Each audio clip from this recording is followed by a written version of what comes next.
Samuel, Buenos días, buen día. buenos días, Samuel. Primero, antes que nada, agradecerte que hayas tenido la deferencia de dedicarnos un tiempo. Sobre todo sé que es tu tiempo de descanso.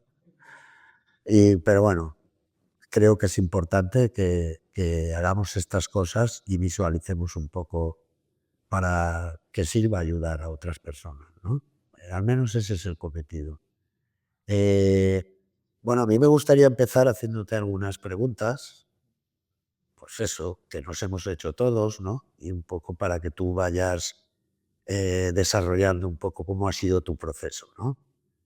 Yo empezaría por que me explicaras un poco cómo era el momento en el que tú estabas en activo, cómo era tu relación con las drogas, con el tóxico.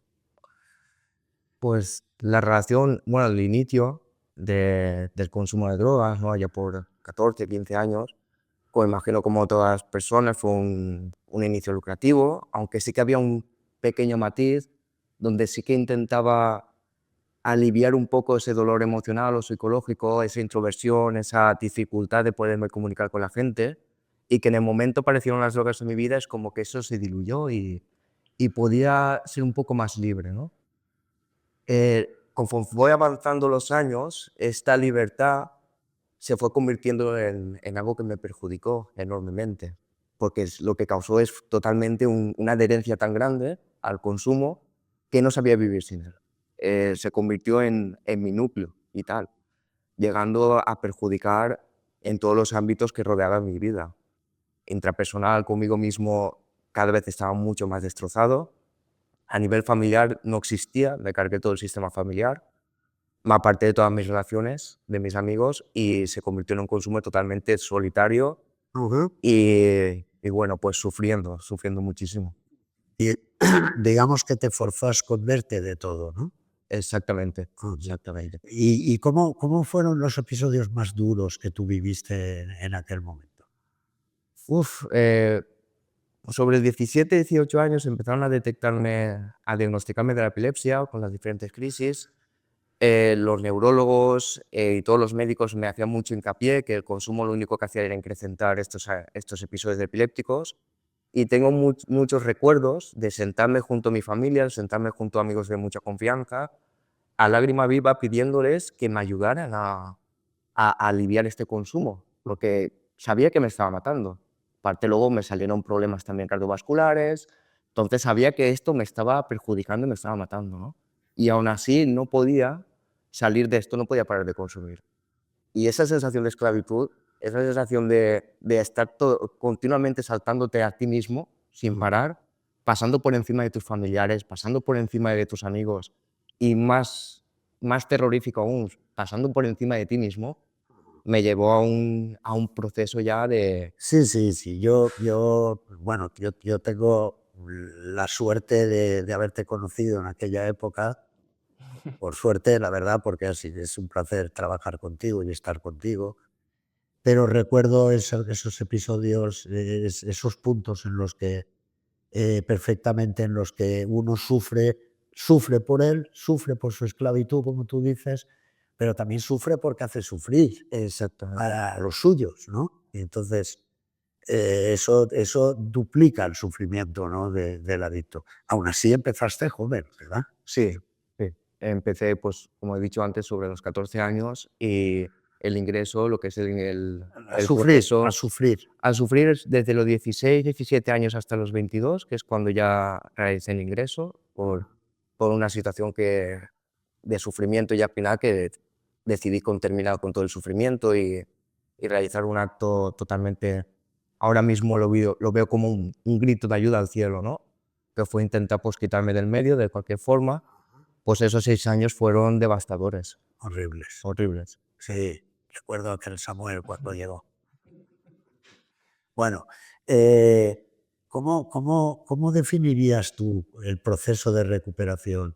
Luego comentaremos un poco también por qué estás aquí hoy y todo, ¿no? Pero ¿cómo definirías tú el nivel de dureza en el proceso de recuperación? Mm, Exigencia y mucha responsabilidad y por primera vez atreverse a mirar, ¿no? Atreverse a ver quiénes somos y lo que hemos hecho y lo que nos ha hecho este tipo de conductas y el consumo. Conectar por primera vez realmente con nuestras emociones. Porque yo llevaba años, muchos años, intentando evadirme de ellas, no quererlos afrontar. Sin aceptarte. Exactamente. Y mucho desde ese deje de conmiseración, ¿no? De, es que como soy así, todo es una mierda. Tanta cobardía me agotó. Me agotó. Está claro.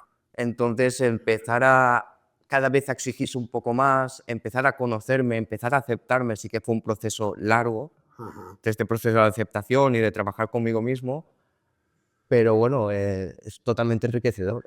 A mí me gustaría que contaras un poco la anécdota del día de la playa, porque para mí es muy significativo y luego entenderemos por qué, ¿no? Porque también explicarás lo que haces ahora, dónde has llegado y, y cómo has conseguido acercarte hasta donde estás, ¿no?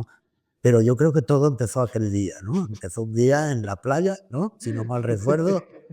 Cuéntalo, que me gustaría escuchar eso otra vez. Pues estábamos, entonces éramos Eros, llevaría unos de 4 o 6 meses más o menos en el tratamiento, y sí que es verdad que empezaba a notar ciertas recompensas, sobre todo conmigo mismo, ¿no? El simple hecho de poder mirar a los ojos a mis padres, poder mirar a los ojos a mis hermanas, poder mirarme al espejo, poder reírme, reírme pero sinceramente, reírme de verdad. Y entonces recuerdo exactamente que estábamos en la playa, en un peñón, allí sentados los dos, estábamos fumando y me embriagó una sensación que era desconocida para mí, entre felicidad, tranquilidad y agradecimiento. Calma, sí, exactamente. Y ese agradecimiento que sentí, que no había sentido aún, me acuerdo que mi frase que tuve contigo fue esto, yo lo quiero devolver a la vida, ¿no? Porque esta segunda oportunidad que me ha brindado, quiero, quiero devolverla de alguna forma, quiero que más gente llegue a conectar con esto. Ujú. Y también recuerdo cuál fue tu frase, que fue, Samu, eso está muy bien, pero céntrate en ti, Está un apárcalo poquito lejos, ¿no? y ya hablaremos dentro de un tiempo, volveremos a sacar este tema y a ver cómo lo afrontamos. Muy bien. Y bueno, pues de ahí seguimos, seguiste trabajando, seguiste recuperándote. Eh, ¿Cuáles son las renuncias y las cosas? Porque a ver, la gente que me conoce sabe que a mí me gusta ser muy honesto con la información en la recuperación, ¿verdad? Sí. La recuperación es un proceso que es costoso, requiere de mucho esfuerzo, requiere de mucha, desde luego también de mucho acompañamiento, pero requiere también de una decisión firme, ¿no? De querer empezar a cambiar, a transformarte, ¿no? Porque el primer cambio es dejar de consumir, ¿no?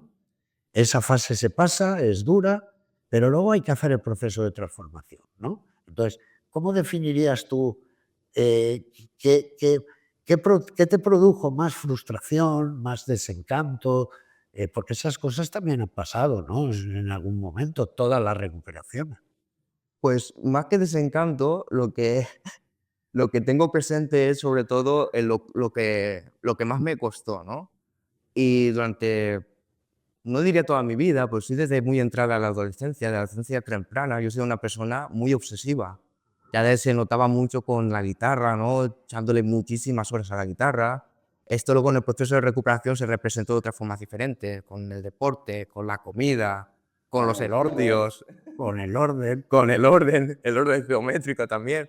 Y llegar a conectar y a ver cómo esas obsesiones me perjudicaban en mi día a día, cómo me afectaban a nivel emocional, cómo volvían a ser otra vez dentro, formaban parte de ese proceso de esclavitud y tener que trabajar sobre ello, pues me costó, me costó. Fue duro. Fue duro, porque sigue estando latente.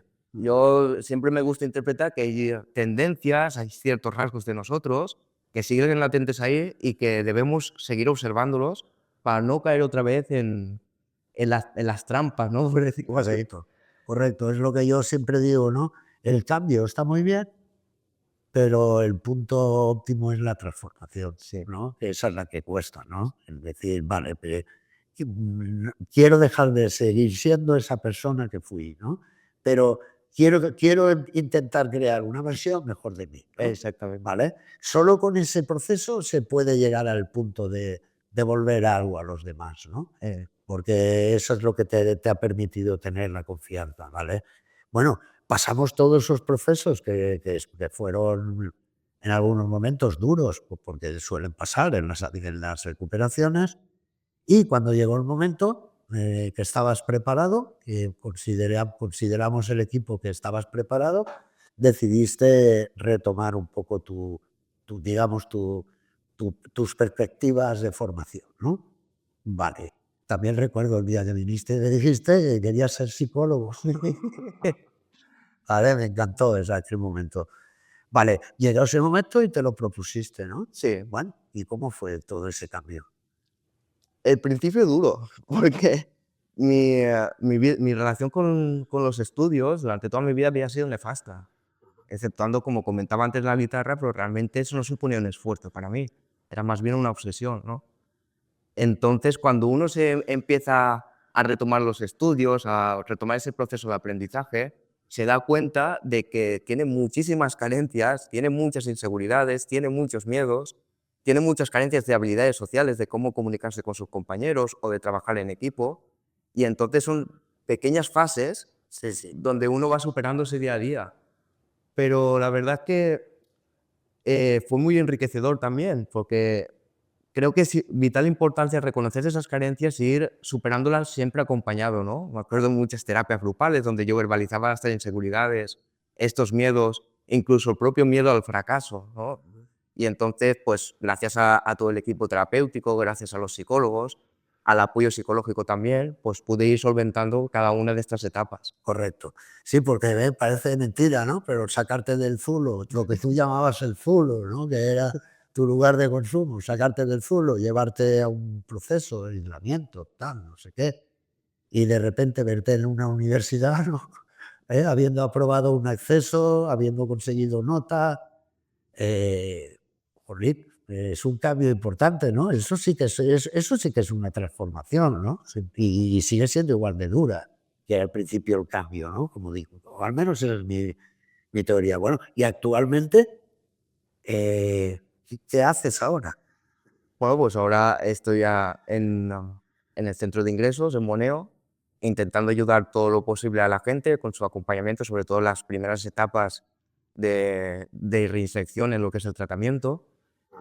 Mi intención con ellos siempre es intentarlos conectar, ¿no? Como atando un poco lo que decía al principio, conectar un poco con su verdad, con quiénes son ellos, Ajá, para que desde ese punto podamos trabajar bien esa gestión emocional de lo que les produce y ajá. que sean conscientes. Porque es que desde mi punto de vista no veo una transformación posible si la persona no llega a conectar el por qué debo cambiar. Muy bien. Y estás en condición de psicólogo ya y colegiados, ¿no? Sí. Bueno, pues es importante también que te sientas muy orgulloso de todo ese camino. Y, y claro, esto nos lleva otra vez a la famosa anécdota, ¿no? Que te dice, y además lo creo firmemente, ¿no? Si te lo propones, vamos a marcar bien los tiempos, vamos a hacer una buena recuperación y vas a llegar, porque tú quieres llegar. Y eso que te da la recuperación de ese carácter de autorregulación, de autoobservación, de autoexigencia, de autodisciplina, todo un poco auto, es lo que te permite luego conseguir tu sueño. Sí, Creo que has llegado a eso. sí. Y no solo has hecho feliz, no solo eres tú feliz, sino que nos has hecho feliz a muchos a tu alrededor, la verdad, ¿no? ¿Estás contento con el trabajo que desarrollas? Y, Mucho, muchísimo, muchísimo. Y ya no solo con el trabajo que desarrollo, que obviamente pues me encanta y me gusta mucho, ¿no? Esa parte de aportar a la gente, sino donde más lo veo es en mi círculo social más cercano. Cuando uno ha sido durante tanto tiempo en su vida un destructor, ¿no? A lo mejor no con intención de serlo, pero lo ha sido, porque es la verdad. sí. Y se convierte con mucho esfuerzo, con muchos años, ¿no? En un pilar de sustento, en un pilar donde sus padres puedan comentarle sus problemas, no porque vaya a darles una solución, sino porque quiere Sí, comunicarse. dejas de ser el problema y pasas a ser un apoyo para Es todos, ¿no? Pero es exactamente, una sensación muy bonita esa también. sí. de que la gente recuperar lo que, bueno, lo que tú y yo hemos hablado tantas veces, ¿no? De esa dignidad que se pierde humana, ¿no? En el proceso, recuperarla y a partir de ahí empezar a recuperar la confianza de los demás, la confianza en ti mismo, volver a recuperar, pues eso, el amor de los que nunca han dejado de quererte, pero se habían apartado de ti.